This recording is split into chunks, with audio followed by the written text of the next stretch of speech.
కార్యకర్త. మీరు కావాలంటే వెళ్ళి కనుక్కోండి. Right right. లక్ష్మణరావు గారు కంక్లూడ్ చేయండి సార్.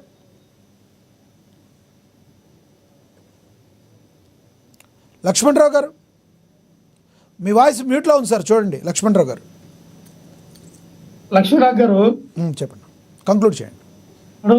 ఇప్పుడు మన యూట్యూబ్ ఛానల్ చూస్తే చాలా మంది శివశక్తి అని పేరు, లేకపోతే ఇంకోటి పేర్లు, చాలా హిందూ ధర్మాన్ని కాపాడు పేర్లు అన్ని పెట్టి వీడియోలు చేస్తుంటారు. వీళ్ళు తిట్టడం, వాళ్ళు తిట్టడం, వాళ్ళ మీద కూడా చర్యలు తీసుకోవాలి కదా. మన భారతదేశంలో నిత్యం కూడా అందరు దట్టు మన ఆంధ్రప్రదేశ్ లో మరీ దారుణంగా తయారైంది.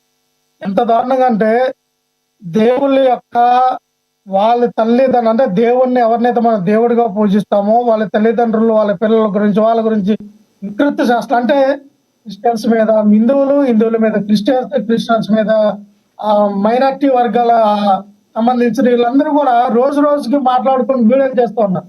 వాళ్ళ మధ్య చర్యలు తీసుకోవట్లే. అది ఎవరో చెప్పాను, దాస్ అన్న వ్యక్తి ఎవడో బోర్డుకుంటూ వేసుకొని వెనకాల సంచి పెట్టుకుని వెళ్తుంటాడు. అది ఎంత దారుణంగా తిడతాడంటే, ఎవడిచ్చాడంటే వాడికి రైట్. ఆ వ్యక్తి మీద ఎందుకు చర్యలు తీసుకోవట్లా? ఆడనకతలు ఎవరున్నారు? ఎవరుండి నడిపిస్తూ ఉన్నారు? అంటే మెజార్టీ పీపుల్ హిందువులు ఉన్నారు కాబట్టి నువ్వు ఇతర గంధ అంటే ఆ బైబిల్ గురించి, పురాణ గురించి నీకు నచ్చినట్టు నువ్వు మాట్లాడితే చెల్లిపోద్దా? అంటే అలాంటి వాళ్ళు ఎవరు ఎంకరేజ్ చేస్తారు? లక్ష్మీనాథ్ గారు, అది కూడా తప్పే కదా. ఇంటర్వ్యూ బైబిల్ అంటారు, లక్ష్మణరావు గారు దయచేసి నా ఒక్క మాట ఏనండి. ఇక్కడ ఒక మత సంఘాల గురించో లేదంటే మనం ఒక పలానా మతం గురించో, అంటే మీరు ఇప్పుడు ఏదో శివశక్తి అన్నారు, వాటి గురించో, ఇప్పుడు ఆ రకంగా చూసుకుంటే క్రిస్టియానిటీలో కూడా ఫాదర్లు ఉంటారు, పాస్టర్లు ఉంటారు, బిషప్లు ఉంటారు, సిఎస్ఐలు ఉంటాయి, ఇట్లాంటి సంఘాలు చాలా ఉన్నాయి. వినండి సార్ పూర్తిగా. ఇప్పుడు వినండి, ఇక్కడ మతాల గురించి మనం మాట్లాడలేదు. మతం ముసుగులో ఒక మనిషి చేస్తున్న సంఘ విద్రోహ చర్యల గురించి మనం డిస్కషన్ చేస్తున్నాం. ఇక్కడ మనం మతాల గురించి మాట్లాడలేదు. మనకు మతాల గురించి లక్ష్మీనాథ్ గారు మత్స్సులో సంఘ విద్రోహ దీనిగా మాట్లాడి వ్యక్తులు యూట్యూబ్ ఛానల్ ద్వారా సరే సార్ మీరు చెప్పిన దాని గురించి టాపిక్ పెట్టుకుంటే, ఏదైనా టాపిక్ పెట్టుకుంటే దాని గురించి మాట్లాడదాం. నేను అనేది ఏంటంటే, మీరు ఒక మాట డిబేట్ స్టార్టింగ్లో అన్నారు, ఆ పాస్టర్ విషయంలో ఖండించదగ్గ విషయం ఏదీ లేదు అన్నారు. అంటే అది వాస్తవా? అతను ఖండించదగ్గ విషయం మీకేం కనిపించలేదా? మీరు చెప్పండి దాని గురించి. వినండి, నాకు అర్థమైన దాంట్లో నేను ఆలోచించిన ఆడియోలో ఆయన వెళ్ళి డైరెక్ట్ గా పవన్ కళ్యాణ్ నరుగుతాను అన్నాడు అని ఆ ఆడియోలో లేదు. నేను నరుగుతాను అన్నాడా? సార్ కాదు సార్, పవన్ కళ్యాణ్ గురించి నరకాలి అన్నాడు పక్కన పెడితే, వినండి, సనాతన ధర్మం అని నమ్మటం అంటే తల్లిని, అక్కని, చెల్లిని అమ్మేసినట్టే అన్నాడు. అంటే ఆ అర్థం ఏంటి? అది ఖండించదగ్గ విషయం కాదా? నెంబర్ 1. నెంబర్ 2, మీరు భారతదేశానికి బ్రిటిష్ వాడు నాగరికత నేర్పారంటున్నారు. మీరు ఎంత తప్పది? వాడు నేర్పిందేంటి సార్ మన యొక్క వాడు బ్రిడ్జ్లు కట్టాడు కాదు సార్, మీరు తప్పు మాట్లాడారు. దాన్ని మీ వర్డ్స్ వెనక్కి తీసుకుని మాట్లాడండి. నేను వెనక్కి తీసుకుని కానీ వినండి, ఏం తీసుకుంటారు? చెడైనా ఏదైనా మన బాగా వినండి సార్. ఆ ఊర్లో 20 సంవత్సరాల క్రితం ఒక ప్రెసిడెంట్ అండి, నన్ను చెడ్డ చేశాడండి. మంచి చేసి చెప్పాలి, చెడు చేసి ఇప్పుడున్న ప్రెసిడెంట్ మంచి చేస్తున్నాడు. కంపారిజన్ చేసుకుంటాం గత ప్రెసిడెంట్ కి ఇప్పుడు. అలాగే అప్పుడు వాళ్ళు చేసిన మంచి తీసుకోవాలి, చెడు తీసుకోవాలి. ఇప్పుడు మీరు బ్రిటిష్ వారి కాలంలో అంతకన్నా దారుణంగా ఇప్పుడు తయారవ్వాలి. అంతకన్నా దారుణంగా ఇప్పుడు బ్రిటిష్ వారు మమ్మల్ని పన్నుల రూపంలో హింసించారు. ఇప్పుడు ట్యాక్సులు, జిఎస్టి ఇవన్నీ వచ్చాయంటే బ్రిటిష్ వారు కట్టేవాళ్ళం. ఇక సమయం అయిపోయింది కానీ కాదు సార్, ఇవన్నీ మాట్లాడేది కాదు. ఈ రోజు టాపిక్ మీద ఆ పాస్టర్ గురించి ఏమంటారు? కంక్లూడ్ చేయండి ప్లీజ్, సమయం అయిపోయింది ప్లీజ్. సార్ పాస్టర్ గారి మీద ఏమన్నారు? ఆయన మీద కేసు పెట్టారని మీరు అంతా ఉన్నారు. పాస్టర్ గారు ఆయన ఏమన్నారు ఏంటంటే ఆయన నిరూపించుకున్నాడు. ఆయన కావాలని అన్నాడా లేదంటే ఆ పదాన్ని ఆయన దించి అక్కడ ఏదైనా రాజకీయ పార్టీ ఉందంటారా? పేరు గురించి వివరించాడు. వినండి సార్, దేని గురించి వచ్చింది అనేది ఆయన ఎక్స్ప్లెనేషన్ ఇచ్చిపోతాడు పోలీసులకి. అది వేసి ఇది బాగా ఉందనుకుంటే ఆయన మీద కేసు కొట్టుకేస్తారు, లేదంటే ఆయన మీద కేసు పడి ఎఫ్ఐఆర్ కట్టిన తర్వాత ఆయనకి ఏ రిమైండ్కో లేకపోతే ఏదో కేసు ఉంటుంది కదా, కేసు నడుస్తుంది. దానికి మాకు సంబంధం ఏముంది? ఆయన ఏమంటాడాక మా పార్టీకి ఆపాదించేస్తాడు వైఎస్ఆర్ పార్టీ వాళ్ళని. సార్ ఇప్పుడు అది ఇప్పుడు నేను అందుకే అన్న శివశక్తి వాళ్ళగా లేదంటే ఇంకో దావసనాథ్ ఇంకో వ్యక్తి ఇంకొకరు వీళ్ళందరూ కూడా జనసేన పార్టీకి సంబంధించిన వాళ్ళు పవన్ కళ్యాణ్ వాళ్ళకి పార్టీ పండిస్తాడు అంత సరిపోద్దా? అది మనం ఎవరి గురించి వాళ్ళకి అనవద్దు, ఎవరు వ్యక్తిగతంగా వాళ్ళు మాట్లాడిందంటే మనం వాళ్ళ మీద అది హిందువులు తప్పు మాట్లాడినా శిక్షించాలి, క్రిస్టియన్ పాస్టర్లో తప్పు మాట్లాడి శిక్షించాలి, మైనారిటీ వర్గాల్లో తప్పు మాట్లాడాలి. ఇవన్నీ కాదు సార్, ఇవన్నీ కాదు. మీరు ఏవేవో మాట్లాడుతున్నారు కానీ మాట్లాడిన విధానం ఒక నిమిషం సార్, చెప్పండి. మేము గాలి మాటలు మాట్లాడట్లా, నిజాలు తెలుసుకొని మాట్లాడుతున్నాం. మీకు ఒకవేళ వైఎస్ఆర్సీపీ అధికార ప్రతినిధిగా మీకు ఒకవేళ మీరు ఒక యాక్షన్ తీసుకోవాలనుకుంటే, మీ పార్టీలో అటువంటి వ్యక్తులు ఉండకూడదు అనుకుంటే అతను పార్టీ నుంచి సస్పెండ్ చేయండి, సస్పెండ్ చేసి మీరు అప్పుడు నిజాయితీ పనులను నిరూపించుకోండి. మేము ఇటువంటి సంఘ విద్రోహాలని మేము ప్రేరేపించము, మేము అన్ని మతాలని క్షుణ్ణంగా ప్రేమిస్తాము, గౌరవిస్తాము అని మీరు చెప్పండి. ఊరుకోండి సార్, ఏం మాట్లాడుతున్నారు మీరు? ఆయన బ్రిటిష్ వాళ్ళ గురించి లక్ష్మీకాంత్ గారు వాళ్ళు గొప్పవాళ్ళు కాబట్టి వాళ్ళ రోజున రాజమండ్రి ధవళేశ్వరం బ్యారేజ్ దగ్గర సర్ అర్ధార్ ఘాటను విగ్రహం పెట్టి ఇప్పటికి జయంతులు వర్ధంతులు చేపిస్తారు. ఏం మాట్లాడుతున్నారు సార్? లక్ష్మీకాంత్ గారి గురించి లేకపోతే తెలుగు వాళ్ళ గురించి? లక్ష్మీకాంత్ గారు గొప్పవాళ్ళు అయితే మీరు ఆయన పార్టీ నుంచి సస్పెండ్ చేయమంటున్నారు. ఆయన మాట్లాడిన దానిలో నాకు అసలు ఏమి తప్పే. భారతదేశపు ఖనిజ సంపద దోచుకెళ్ళింది బ్రిటిష్ వాడంట, వాళ్ళకి మాత్రం తెలుపుతారంటండి మీరు. ఏమంటే ఖనిజ సంపద దోచుకెళ్ళలేదండి, ఎందుకు మాట్లాడతారు? ఏం మాట్లాడతారు? లేదు, లక్ష్మణ్ రావు గారు వాళ్ళ తాతగారికి ఇచ్చేసి వెళ్ళారు. అదే చెప్తున్నా ఫస్ట్.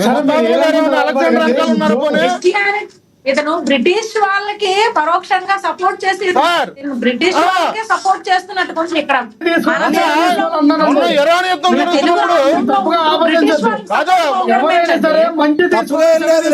మీరు అదే మాట్లాడుతున్నారు. చూసే ప్రజలకి అదే అర్థమవుతుంది.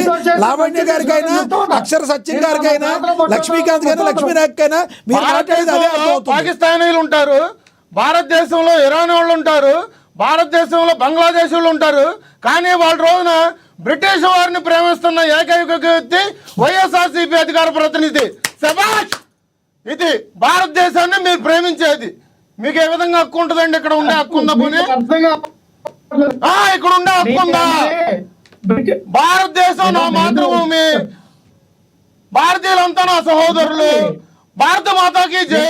ఇట్లాంటి మాటలు మాట్లాడగలరా ఇవాళ రోజున? మాట్లాడడానికి అర్థం అర్థం ఉండాలి సార్. తీసేయాలన్న భాషను వెనకాలేసుకొస్తా ఉంటారు మీరు. ఒక అధికార ప్రతినిధి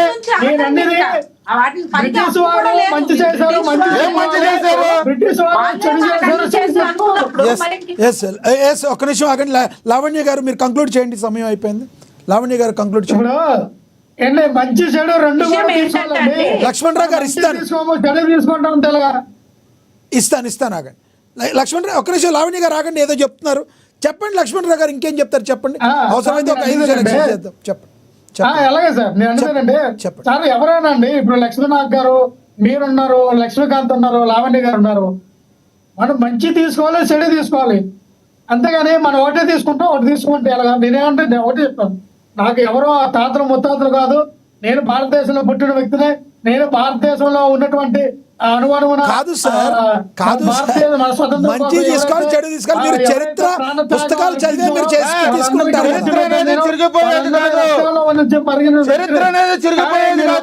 మాట్లాడడం కరెక్ట్ కాదు. మీరు స్వాతంత్రం వచ్చినప్పటికీ మన రూపాయి విలువ ఎంతో తెలుసుకోండి. ఇవాళ రోజున రూపాయి విలువ ఎంత పడిపోయిందో తెలుసుకోండి. తప్పైతే బ్రిటిష్ వాళ్ళకి మీరు ఏ విధంగా మాట్లాడుతున్నారు? మద్దతు తెలుపుతున్నారు. నిజంగా వ్యక్తి మా పార్టీలో ఉంటే మా పార్టీ ఖచ్చితంగా ఈ రోజు ఆయన మాట్లాడిన దాంతో పాపం ఆయన అధికార ప్రతినిధి పదవి కూడా సందిగ్ధంలో పడే అవకాశం ఉంది. అలా ఈ రోజుగా మీరు మాట్లాడిన విధానాన్ని మీ నాయకుడేమో ఆగస్టు 15కి జనవరి 26కి జెండా ఎగరేయడు, మీరేమో బ్రిటిష్ వాళ్ళకి జైలు కొడతారు. ఏం పార్టీ సార్? ఇక్కడ కాకపోతే లండన్ తీసుకెళ్ళి పెట్టుకోండి సార్ పార్టీని. ఇక్కడ కూడా మీ పార్టీ ఆంధ్ర రాష్ట్రంలో రద్దు చేసేసుకుని లండన్ తీసుకెళ్ళి పెట్టుకోండి.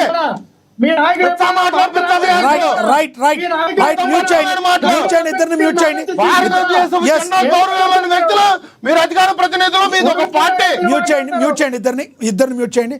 ఎస్ లావణ్య గారు ప్లీజ్ కంక్లూడ్ చేయండి. లావణ్య గారు ప్లీజ్ కంక్లూడ్ చేయండి. లావణ్య గారు ఏంటంటే అండి, పవన్ కళ్యాణ్ అనే వ్యక్తి ప్రభుత్వంలో ఉంటూ ఒక డిప్యూటీ సీఎం స్థానంలో ఉంటూ ఎంతో మంది జన సైనికులు ఒక దేవుడిగా పూజించుకునే వ్యక్తి, ఒక ఫిల్మ్ ఇండస్ట్రీకి ఒక స్టార్ అయినటువంటి వ్యక్తి ఇంత పెద్ద హోదాలో ఉంటూ జనాలకు ఆ మంచి చేస్తూ జనాల కోసం నిత్యం పాటుపడుతున్న వ్యక్తి మీద బహిరంగంగా మైకులు పెట్టుకొని ఒక చర్చిలో పాస్టర్ ఒక బైబుల్ కి సంబంధించిన హితబోధలు వినడానికి వచ్చినటువంటి ప్రజలకి ఒక ఇంత స్థాయిలో ఉన్న వ్యక్తిని నరకాలి, చంపాలి, తలలు తీయాలి, అమ్మని చెల్లిని అమ్ముకున్నట్టు అని బహిరంగంగా చెప్పి జనాలకి ఏం నేర్పిస్తున్నాడండి? ఇది ఎవరైనా ఖండించదగ్గ విషయమో, ఇది ఖండించి తీరాల్సిందే 100కి 100 అది ఏ కులమైనా ఏ మతమైనా దేనికి సంబంధించిన వాళ్ళైనా ఇది ఖండించి తీరాల్సిందే. ఎందుకంటే ఇది మానవతావాదానికి సంబంధించిన విషయం. ఇది ఏ ఒక్క కులానికి మతానికి సంబంధించిన విషయం అయితే కాదు. దీన్ని తోసిపుచ్చుకొస్తున్న వాళ్ళకి తెలియాలండి ఇది ఎంతవరకు ఇది ఖండించాలి, ఇది ఎంతవరకు అనేది. మరి మాట్లాడకూడదా అండి? హిందూ ధర్మం గురించి మాట్లాడితే చంపేస్తారా, నరికేస్తారా, తలలు తీసేస్తారా? ఇది ఎక్కడ న్యాయం అండి? మన స్వతంత్ర భారతదేశంలో ఉంటూ హిందువుల గురించి మాట్లాడే అధికారం లేదా? అటు డిప్యూటీ సీఎం హోదాలో ఉన్న వ్యక్తినే ఈ రోజు నరకాలని బహిరంగంగా మాట్లాడుతున్నాడు అంటే అంత మతోన్మాదం కలిగిన వ్యక్తి మన సమాజంలో అందరి మధ్య ఉండడమే అది మనందరికీ భయాందోళన కలగజేస్తుంది. సాటి ప్రజలు కూడా భయం వేస్తుంది. అతని ద్వారా ఎంతమంది ఇన్ఫ్లుయెన్స్ చెందుతారు, ఎంతమంది మతానుమోదనలు తయారు చేస్తారు అటువంటి వ్యక్తి. ఇదే విధంగా చూసుకుంటే గతంలో 2019లో కూడా 24 ఎలక్షన్ల వరకు కూడా చర్చిల్లోనే రాజకీయాలు జరిపారు. ఇది పరోక్షంగా ఓటును చీల్చగొట్టి ప్రభుత్వాన్ని కూల్చివేసే చర్య అని కూడా తెలుస్తుందండి.